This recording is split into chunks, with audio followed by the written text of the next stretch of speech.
लहंगा उठा दे लगमा के बारात लगमा के बारात लहंगा उठा दे लगमा के बारात लगमा के बारात नाची ना रे छौरी आज तोहरे नुरात ग सुना नाची ना रे छौरी आज तोहरे नुरात लहंगा उठा दे सीतामढ़ी के बारात लहंगा उठा दे हई लगमा के बारात मिली 2000 अभी तो शुरुआत धर तल नंबरी से काम चला मिली 2000 अभी तो शुरुआत लहंगा उठा दे सीतामढ़ी के बारात लहंगा उठा दे हई लगमा के बारात लहंगा उठा दे लगमा के बारात लगमा के बारात लहंगा उठा दे हई लगमा के बारात लगमा के बारात नखरा न कहराया बचर है स्टेज पर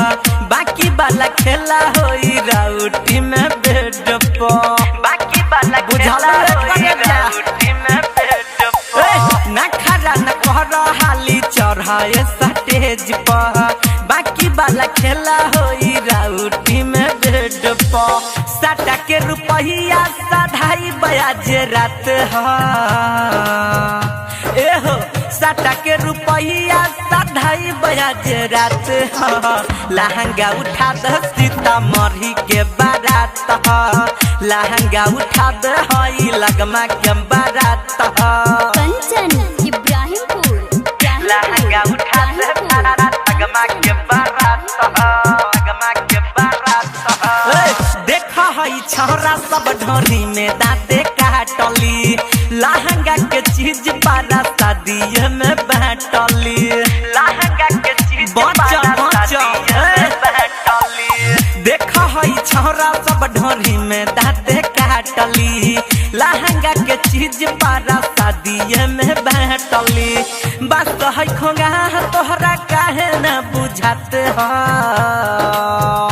एहो बस हई खोगा तोहरा काहे न बुझाते लहंगा उठा दे सीतामढ़ी के बारात लहंगा उठा दे हई लगमा के बारात उठार लहंगा उठा दे लगमा के बारात लगमा के बारात म्यूजिक बाय रोशन कुमार लहंगा उठा दे हई लगमा के बारात लगमा के बारात सूरज राजा राम जी राज पानी झारती राइटर विकास समियनो ताहर फारती